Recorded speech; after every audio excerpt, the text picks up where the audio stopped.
No Fun, the Jen Kirkman podcast, episode 29.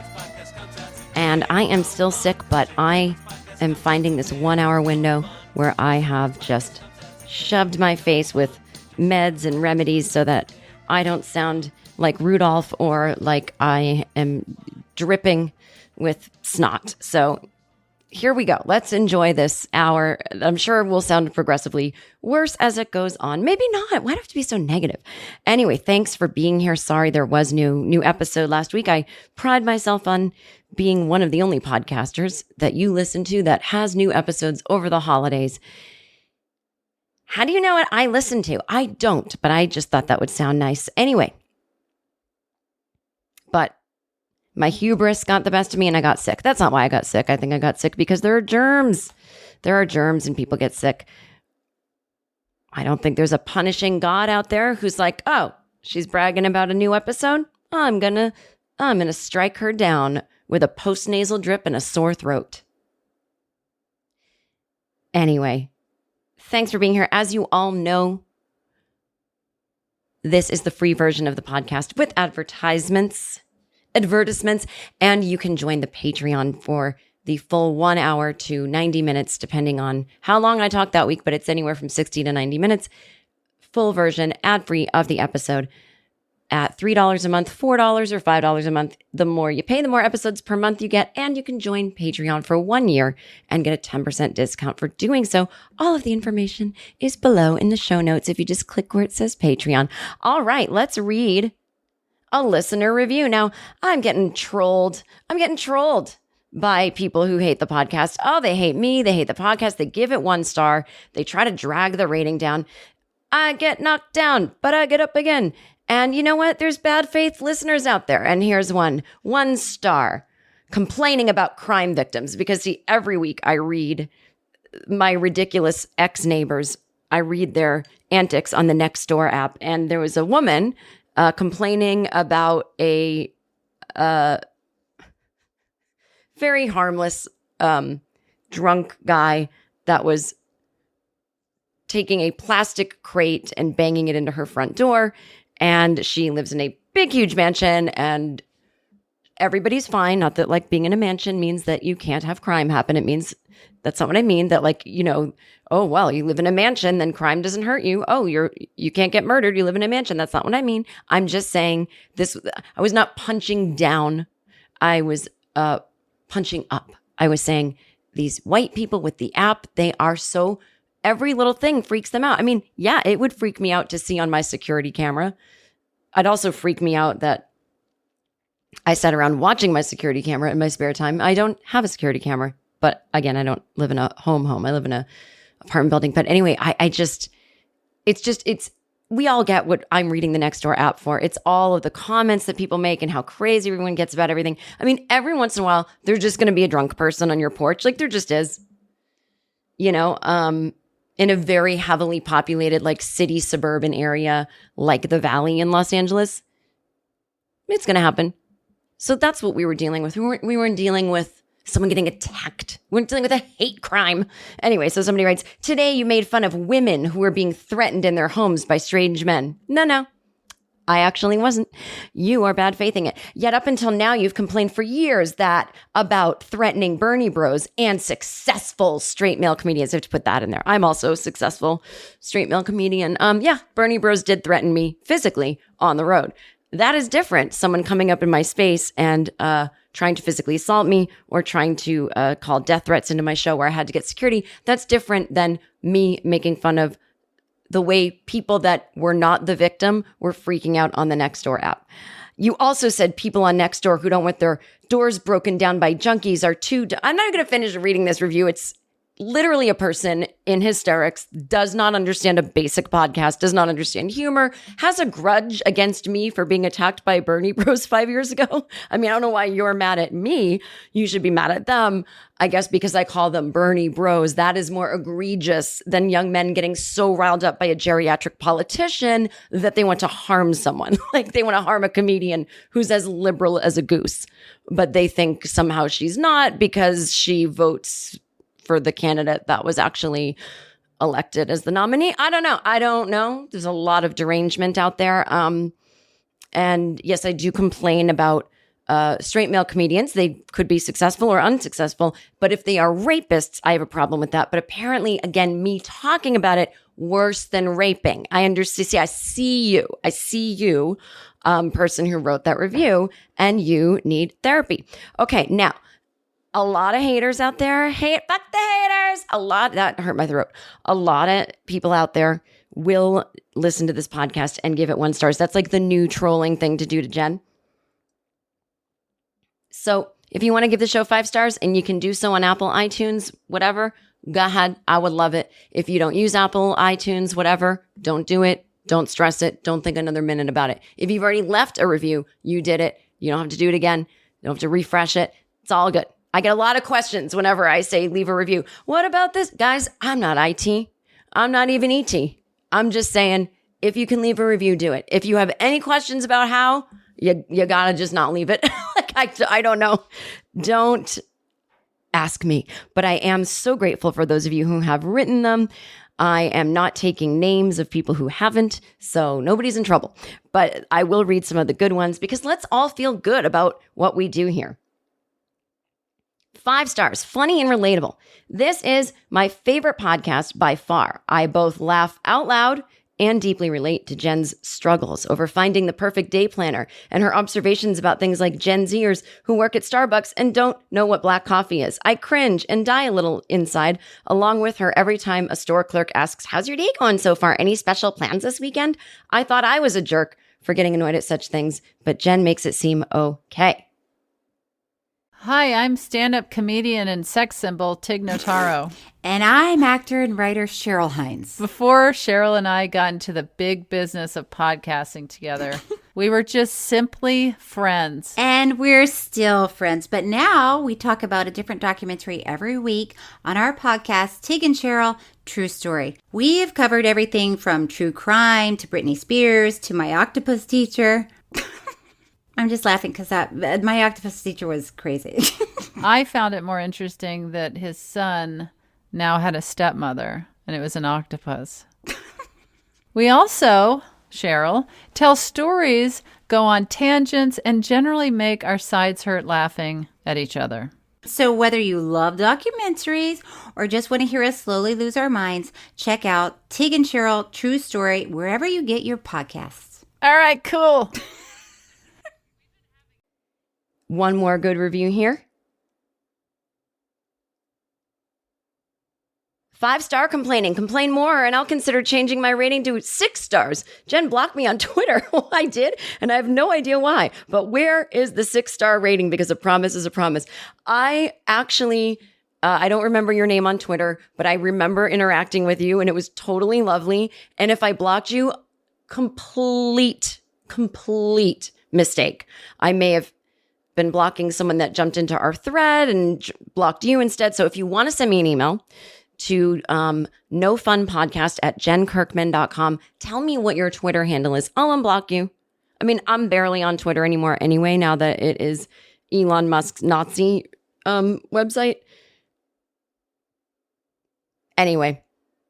All right, one more good review. Come on, it just feels so good. 5 stars, love it so much. I love listening to the podcast and spending time with Jen, whether I'm driving over a scary bridge or chopping veggies to make a scary dinner. Joining the Patreon has been an important part of my self-care over the last few years. Well, that's nice. And again, if you want to join, you can go to the show notes or patreon.com/Jen Kirkman. All right. So somebody also complained that I talk about pop culture too much. Y'all, I don't know what you're talking about. To the point where I feel self-conscious and like a narcissist, I talk about my life. I mean, I will mention pop culture stuff on this show, especially during this free part, as sort of a, hey, you know what? It's free. Maybe I can get some people interested by saying, oh, I'm going to talk about this, major event in pop culture right at the top of the show. You like that? Maybe you want to join the Patreon for more insights into, sometimes it's pop culture, sometimes it's sociological. I'll read an article about like a generational thing, or sometimes it's political. A lot of the personal stories I keep on the Patreon, I don't usually do them here anymore. So I don't know. Anyway, but in case anyone is like, oh my God, is this a podcast about Lindsay Lohan? Because I'm about to do a topic about her. No, it's just this part is. And then if you read the show notes, you can see all else I'm going to talk about this week. So, but I did promise 2 movie reviews to my listeners. And one of them was the Lindsay Lohan Christmas movie. Now, here's the thing. I am Hallmark only. A lot of people who aren't in the watching Christmas movie, I'll call it a business. No, it's not a business for me, but it's a practice. It's a ritual. Is it a religion? I don't think it's a religion, but it's not a religion. I have spent more time as a young Catholic.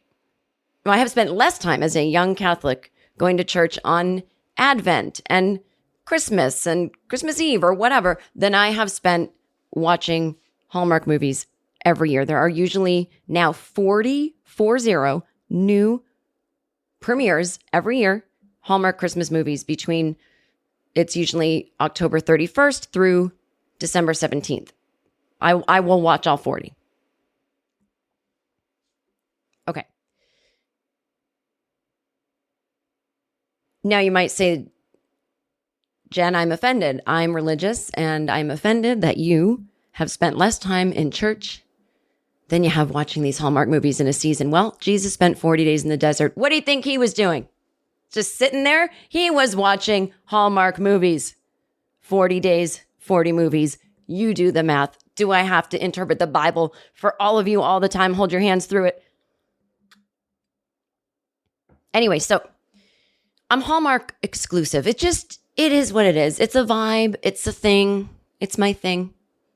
But I know everyone's in it. Lifetime makes them. Now Netflix, Amazon. I know everyone makes them. If there's a real standout one that I've heard about on Netflix, not one that's trying to be cheesy like a Hallmark, but a real one that has like a gay couple or, a real in-depth family drama that you don't see on Hallmark, sure. Something that is like, oh, I could write something like this. This is something I should know about as a TV writer. But other people aping the Hallmark thing, where it's just other cheesy movies on other networks, not it. Guys, I don't have that much time. I got 40 hours for this between Halloween and Christmas. I'm not adding other networks. And it's not a mix. People go, oh, you watch Christmas movies? Up at the boo, boo, boo. No, I watch Hallmark Christmas movies, right? I remember one time, oh God, it was, everybody in the story is now dead and I still feel bad talking about it, but just someone I know and someone that was related to them bought me a Christmas gift one year. And he was like, I know you love Christmas music. And I was like, well, depends. And it was like all modern Christmas music, like Mariah Carey and Michael Bublé. I think he was around at this point. And I was like, oh God, this is awful. We had to listen to it in the car on the way to the Christmas thing we were doing. And I was just like, this is not the Christmas music I love. I love the old school, right? Your Bing Crosby's, your Johnny Mathis. All out the holly, da da da da da da da da da da. Danielle, guess what people are saying about How to Survive with Danielle and Christine? What are they saying, Christine? Very funny, charming, and just the right amount of stupid. This podcast might also save your life. That's a perfect description because on How to Survive with Danielle and Christine, we teach you how to survive the things that could kill you and the stuff that makes you just wish you were dead. Totally accurate. So tune in to How to Survive with Danielle and Christine. And as always, remain calm. Bing Crosby beat his whole family. I know, but what a voice. I'm not listening to recordings of him beating his family. I'm listening to recordings of him singing, I'm dreaming of a white Christmas. Oh, I can't wait for the reviews. She endorses people who beat their family. I wish you would get beat by your family, whoever's writing that one. Okay, so my whole rant here is to say that I will watch a Netflix Christmas movie if it is a special event. Now, am I a Lindsay Lohan fan? No. Do I wish her ill? No. I was not watching this ironically. I was not going into this thinking she's going to suck. In fact, I had heard about this movie 2 years ago. I believe it was 2020. And it was either 2020 or 2021. I think it was 21. I think it was last fall. I heard that Lindsay Lohan had signed on to do a Netflix film, Christmas movie, blah, blah. And I remember texting my friend Sarah Colonna and saying, we have to watch this together this Christmas. And then, of course, it turned out that it was not on last year.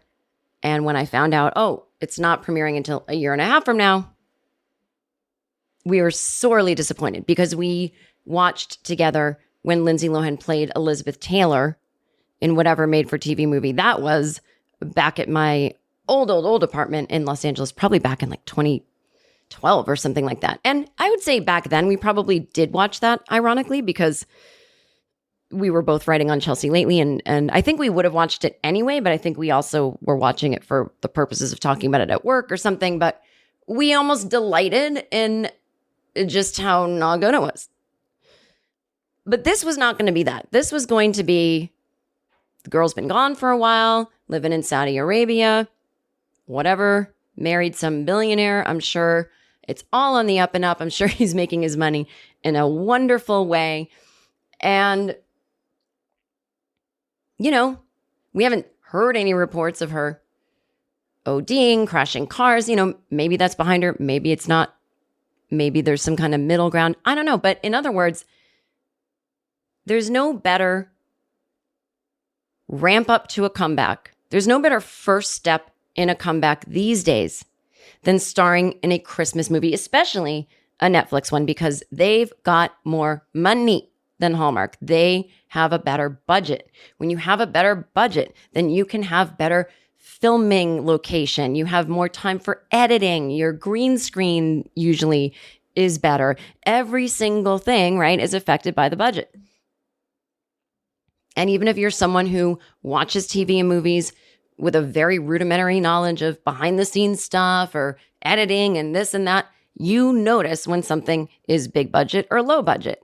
Okay. And so I'm thinking this is great. It's going to look good. It's going to be like a real movie, and it'll be kind of fun because we know that at a certain point, like maybe 10 years ago, after doing Mean Girls or something, to do a Christmas movie would have been a step down for a star like Lindsay Lohan. But these days, it's not a step down. It might be if she were, you don't see Angelina Jolie doing these movies, but she also could, and nobody would be like, what happened to her? What is she doing that for? We would all understand it's kitsch, it's fun, she wants in on the fun.